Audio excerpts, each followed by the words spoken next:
Hai semua, selamat datang di channel Baca Saham. Pada video ini, kita akan membahas satu topik dengan judul Saham batubara paling masuk akal. Dividen tahun 2024 diproyeksikan 13%. Dan kita bahas juga prospek usahanya. Tapi seperti biasa, semua pembahasan ini bukan rekomendasi dan hanya informasi. Ingat, kerugian kamu tanggung sendiri ya.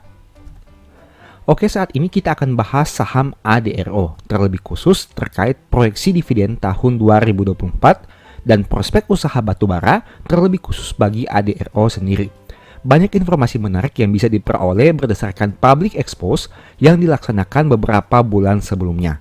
Informasi yang akan kita dengarkan merupakan informasi resmi yang disampaikan oleh direktur perusahaan.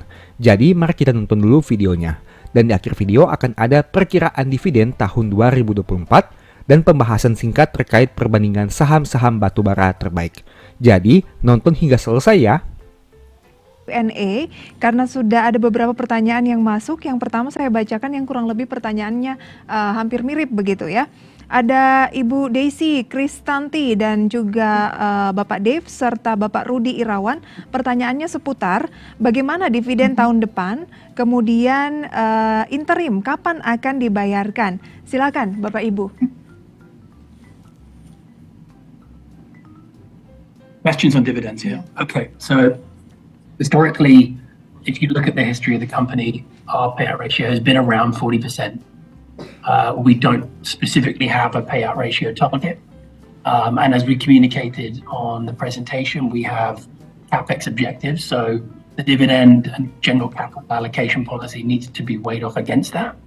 But as we stand right now, the cash flow is still meaningfully positive, and so there's capacity to pay dividend. Oke, jadi kami tidak memiliki target tertentu untuk dividen payout ratio, namun apabila kita lihat rata-rata sejak IPO, dividen payout ratio ada di sekitar 40%. Seperti yang telah kami sampaikan sebelumnya dalam paparan, kebutuhan CapEx akan lebih besar sehingga untuk alokasi capital juga kami perlu mempertimbangkan kebutuhan CapEx di masa yang akan datang. Oke, jadi kalau pertanyaan soal kapan dividen interim akan dibayarkan seperti apa Ibu?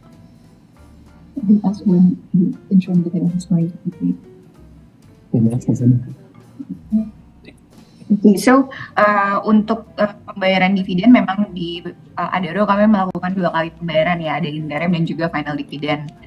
Untuk interim dividen itu biasanya akan dihubungkan di akhir tahun, tapi saat ini kami belum ada keputusan atau belum ada announcement yang bisa kami sampaikan kepada Bapak Ibu investor.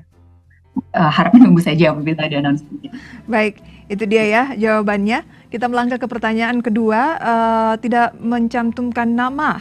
Dengan banyaknya tekanan perubahan iklim, pemakaian batubara akan mengecil di masa depan. Untuk mempertahankan keberlanjutan income, apakah Adaro Mineral dan juga Adaro Green bisa menggantikan income yang datang dari batubara? Jika ya, kira-kira pada tahun berapa itu akan terjadi?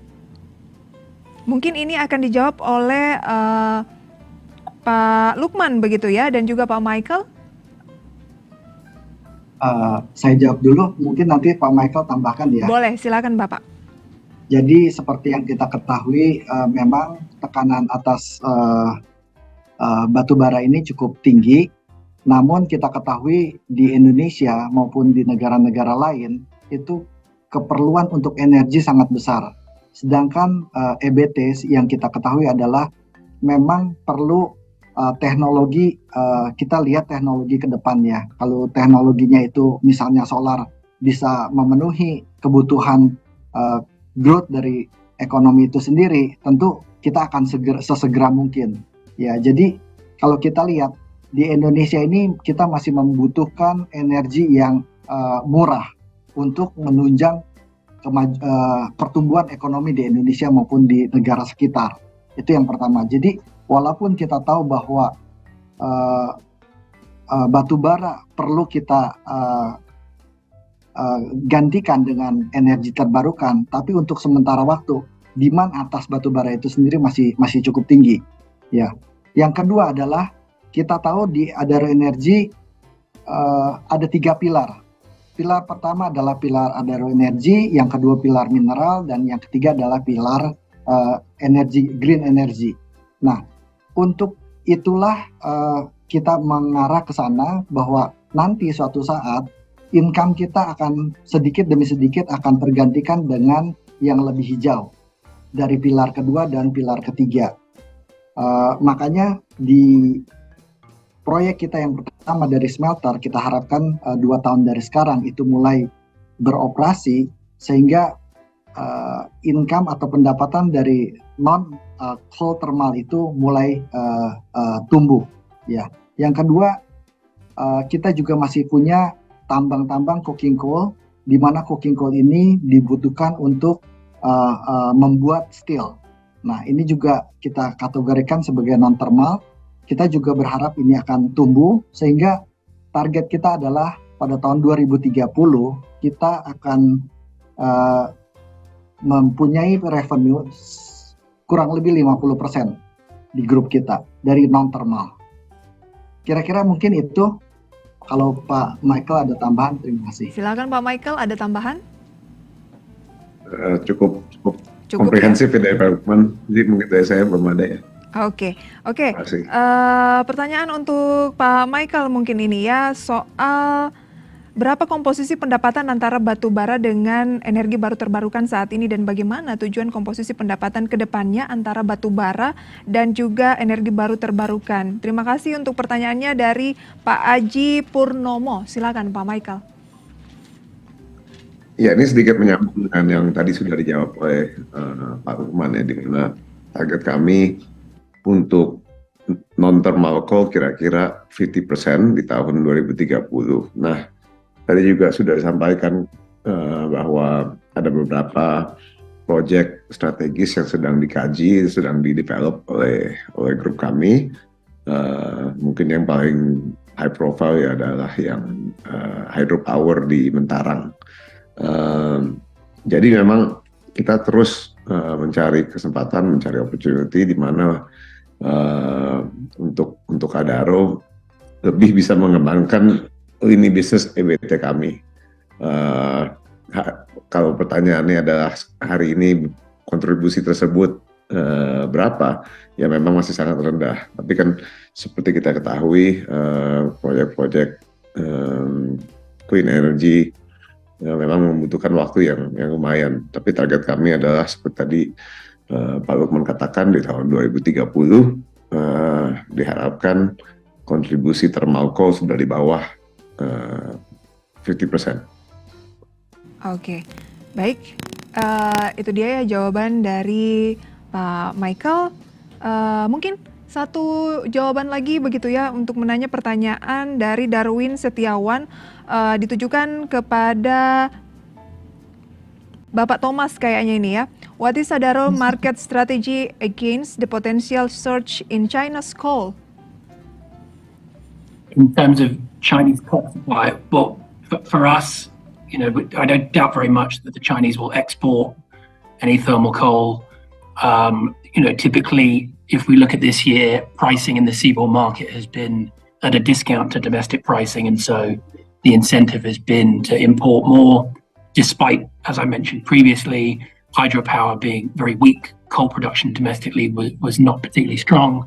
However, if Chinese domestic coal production does come back significantly, Chinese coal for us is generally not on long-term contracts.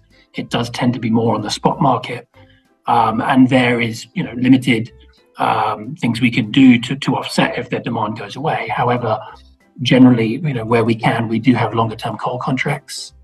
But if China's there selling and buying, we will sell to them. Yeah. Oke, jadi kami tidak melihat gitu bahwa China akan menjadi eksportir ke seaborne market. Kalau dari tahun ini yang kita lihat adalah tren harga di seaborne market itu lebih rendah daripada domestic market di China, sehingga ini mendorong China untuk membeli lebih banyak batu bara dari seaborne market. Kemudian di tahun ini juga seperti telah kami sampaikan sebelumnya, China juga mengalami musim kering sehingga mempengaruhi produksi dari PLTA mereka dan mengakibatkan China mencari sumber energi dari pasar import. Apabila produksi domestik di China meningkat, itu kami juga akan terus menyeimbangkannya, sehingga bagi kami China bukanlah pasar yang jangka panjang ya gitu.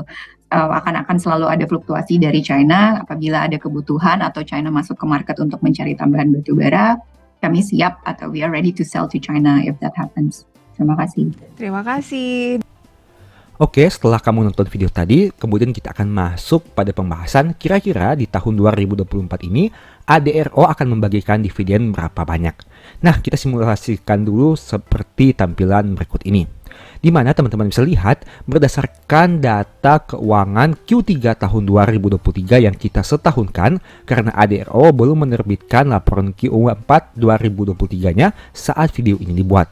Nah, laba ADRO diperkirakan akan mencapai 1.625.197 dalam ribuan dolar.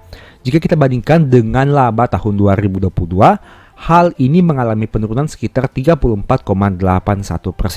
Angka ini cukup bisa dikatakan signifikan jika dibandingkan dengan penurunan laba UNTR. Tapi masih bisa dikatakan baik jika dibandingkan dengan pesaing-pesaingnya di industri batubara lainnya. Nah, apabila kita mengkonversikan laba yang disetahunkan ini, maka mungkin saja ADRO akan mencapai laba 25 triliun di tahun 2023 ini dengan asumsi kurs 15.410. Dan ingat, laba tahun 2023 ini masih bersifat proyeksi karena belum ada data pasti yang diterbitkan oleh perusahaan. Nah, berdasarkan public expose yang kita dengar tadi, kemungkinan besar rata-rata historical dividend payout ratio ADRO sekitar 40%. Dan apabila di tahun ini angka tersebut masih sama, itu berarti kemungkinan ADRO akan membagikan dividen sekitar 10 triliun rupiah. Dengan menggunakan lembar saham beredar sekitar 31 miliar lembar, maka dividen per share ADRO mungkin saja akan mencapai 313,19 rupiah. Nah, dengan menggunakan harga saham 2.420, berarti kemungkinan proyeksi dividen yield ADRO sekitar 13%. Tapi ingat, ini hanya proyeksi saja, bisa benar, bisa juga salah. Untuk kepastiannya, kita harus menunggu informasi dari ROPS yang akan dilaksanakan di tahun 2024 ini. ADRO merupakan salah satu saham batubara yang paling masuk akal, karena punya pencapaian laba yang besar, memiliki total ekuitas terbesar, rasio keuangan bagus, komposisi hutang yang relatif rendah dibandingkan ekuitas, tapi secara valuasi PBV masih paling rendah jika dibandingkan pesaingnya seperti PTBA, ITMG, dan UNTR. Untuk lebih jelasnya, mari simak beberapa perbandingan yang sudah pernah saya buat sebelumnya berdasarkan data Q3 tahun 2023. Mungkin bagi teman-teman yang sudah pernah nonton video dengan thumbnail seperti ini, kamu sudah familiar dengan pembahasan ini. Tapi bagi yang belum, mari kita lihat bersama-sama.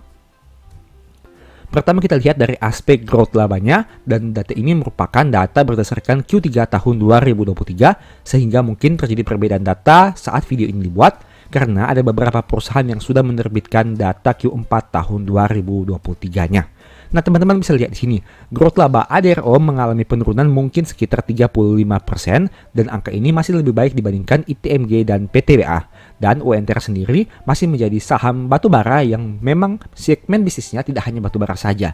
Tapi apabila dibandingkan dengan ADRO, ITMG, dan PTBA, penurunan growth laba UNTR menjadi yang paling kecil. Dengan kata lain, ADRO masih memiliki growth laba yang bisa dikatakan lebih baik dibandingkan ITMG dan PTBA meskipun tidak sebaik UNTR. Bagaimana dari pencapaian labanya secara nominal? Teman-teman bisa lihat di sini, dari 4 saham yang kita bahas ini, ADRO memiliki pencapaian laba terbesar setidaknya hingga Q3 tahun 2023. Dengan laba yang berkurang mungkin sekitar 30% di tahun 2023, ternyata secara nominal, laba ADRO masih menjadi yang terbaik dari 4 saham ini. Kemudian kita lihat dari aspek PBV. Nah, ini ada menarik karena PBV ADRO menjadi satu-satunya saham yang punya PBV di bawah 1 kali, di mana saat video ini dibuat di angka 0,74 kali. Angka ini jauh lebih rendah dibandingkan PBV ITMG, PTBA, dan UNTR yang mana sudah di atas 1 kali. Nah, ini yang menarik. Kenapa? Karena secara PBV, ADRO memiliki PBV di bawah 1 kali atau bisa dikatakan PBV yang paling rendah dari 4 saham ini. Tapi secara laba, untuk nominalnya ADRO memiliki laba tertinggi dengan angka mungkin di atas 20-an triliun di tahun 2023 ini hingga Q4-nya. Dan untuk growth labanya juga, ADRO memiliki growth laba yang masih lebih baik dibandingkan ITMG dan PTBA. Ini menarik karena ADRO memiliki PBV atau valuasi yang rendah, tapi secara laba memiliki laba yang baik. Apakah kamu melihat ini sebagai suatu kesempatan? Tapi ingat, analisa lebih lanjut. Nah, untuk aspek ROE-nya juga, ADRO memiliki ROE yang bisa dikatakan baik dengan angka 23%. Memang jika dibandingkan 3 saham lainnya, ROE ADRO bisa dikatakan yang paling rendah. Tapi ingat, hal itu karena ADRO memiliki ekuitas yang sangat banyak, bahkan bisa dikatakan menjadi yang terbesar di industri batubara. Hal itu yang menyebabkan kenapa ROE-nya tidak terlalu tinggi. Tapi apabila dibandingkan dengan 3 saham lainnya, ADRO masih memiliki ROE di atas 20%, yang mana tidak terlalu berbeda jauh dengan 3 saham batubara lainnya. Selain itu dari aspek DER, ADRO juga memiliki DER yang masih bisa dikatakan baik dengan angka di bawah 50% atau 44% saat video ini dibuat. Memang DER ADRO masih lebih tinggi dibandingkan ITMG, tapi lebih rendah dibandingkan PTBA dan UNTR. Kalau kamu lagi cari saham batubara dengan laba yang besar, kinerja bagus tapi punya valuasi yang rendah, ADRO bisa jadi salah satu pertimbangan. Selain punya kinerja yang cemerlang, mereka juga konsisten bagi dividen 2 kali setahun dengan yield yang menarik. Tapi ingat, ini bukan rekomendasi dan hanya pendapat pribadi. Lakukan analisa lagi sebelum ambil keputusan, karena untung rugi kamu yang tanggung sendiri. Semoga video ini bermanfaat ya. Demikianlah pembahasan singkat pada video ini. Selalu ingat bahwa semua saham yang disebutkan bukan rekomendasi dan hanya informasi. Segala risiko kerugian menjadi tanggung jawab kamu sendiri. Mohon juga agar dapat mengecek kembali data yang ditampilkan, karena bisa saja terjadi kesalahan pengetikan atau pengambilan data. Di video berikutnya kamu ingin dibahas materi apa lagi? Tulis di kolom komentar ya. Sebagai informasi, channel YouTube Baca Saham sekarang ada 2. Yang pertama Baca Saham dan Baca Saham dari nol. Berikut ini beberapa list ebook Baca Saham. Pertama, Stock for Living. Kedua, Strategi Nabung Saham. Ketiga, The Stock Market. Dan cara cepat analisa laporan keuangan. Apabila tertarik, chat saja pada nomor WA yang ada. Sekian video ini, semoga bermanfaat. Thank you.